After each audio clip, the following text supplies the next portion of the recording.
If you're a professional or an executive of any kind, and you've had any real measure of success, let's say you're making at least $100,000, $150,000 a year, and you're not out speaking about what it is that you do and your expertise and sharing that with audiences, you are literally costing yourself a fortune. Public speaking is the single most powerful skill in business.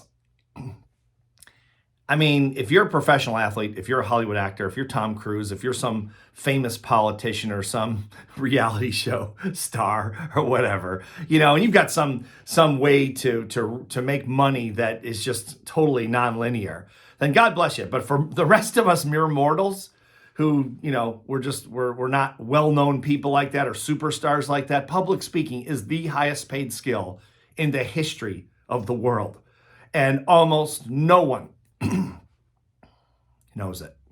If they know it, they're not using it. And it's utterly foolish because it's not only the money that you can make if you charge a fee. That is certainly substantial. I've been doing that for 25 years and it blows my mind.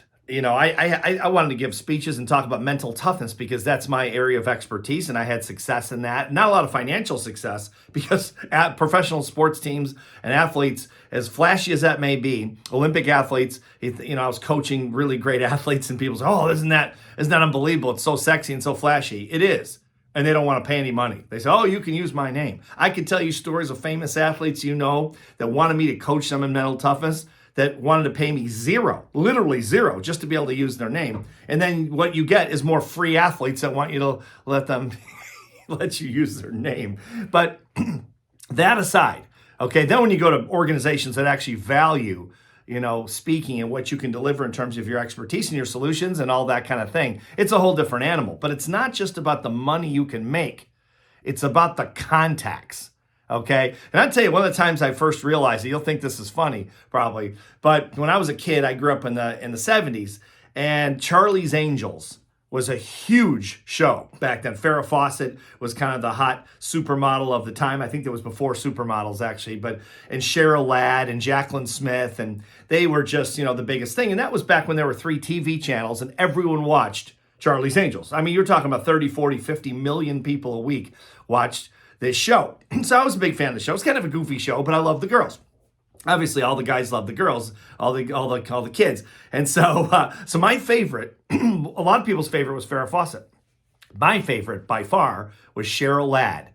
She was short, she was blonde, she was just about as cute as you could possibly be, and she was smart. And so I had a thing for Cheryl Ladd, all the way through high school. So fast forward, I'm in the 3rd or 4th year of my speaking career. I'm making, not big money, but I'm making about $600,000 or $700,000 a year.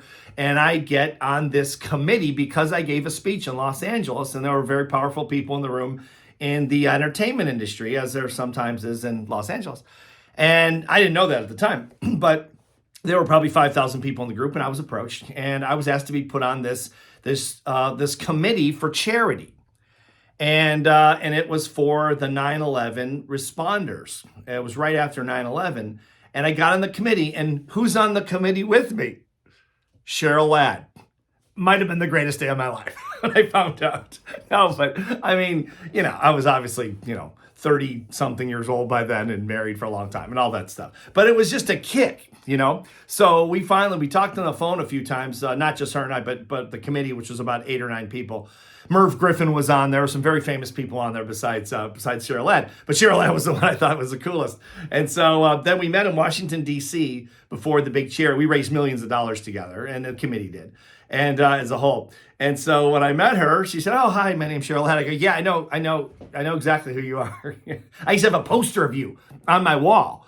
And she said, "Oh, well, that's very nice. It's really nice to meet you after being on the phone and everything with the committee. Nice to spend a little time together." And I said, oh, I don't know what made me say this. I couldn't help myself, because I'm like 16 again, And I said, "Well, I'm glad we're spending some time together, but you and I have spent more time together than you know about, because you were a poster on my wall." I mean, for years, like all through high school. And she laughed, and she looked fantastic at that time as well. And she was probably, I don't know, in her 50s or whatever it was. But anyway, my point of the whole thing is, besides Cheryl Ladd, which was just a big kick, was, and Cheryl Ladd introduced me to other people in that sort of group. And I met, Merv Griffin and all these powerful entertainment people, which connected me to other entertainment people. And eventually, years later, I ended up at the Oscars 2 years in a row. It's like, how does a guy that's coaching mental toughness to athletes end up at the Oscars?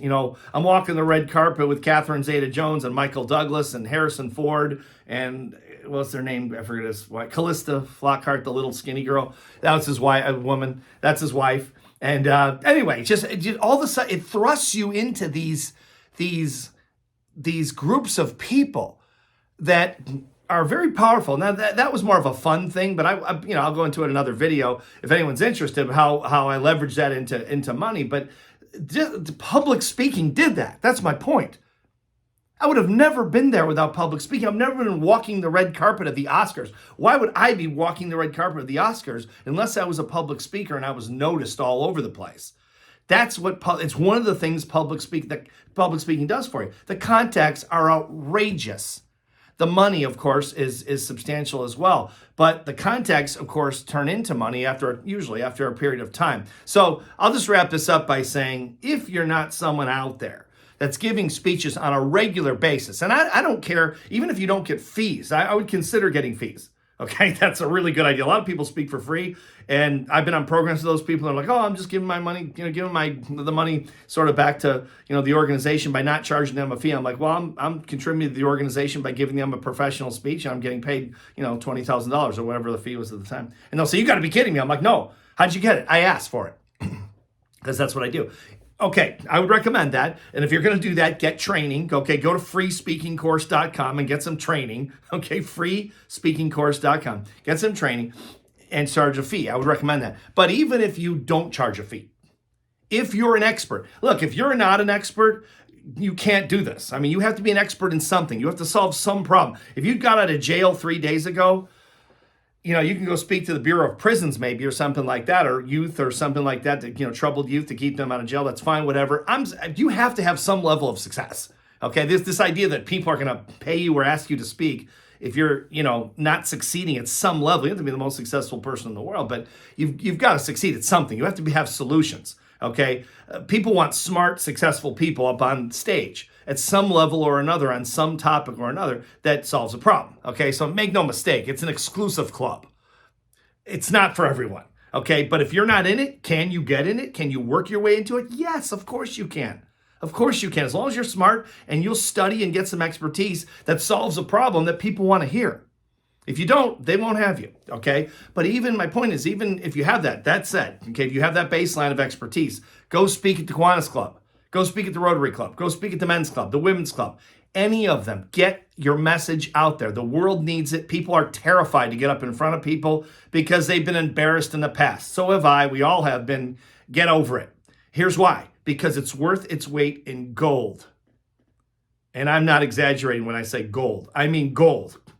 Not figuratively, literally gold. Go do it.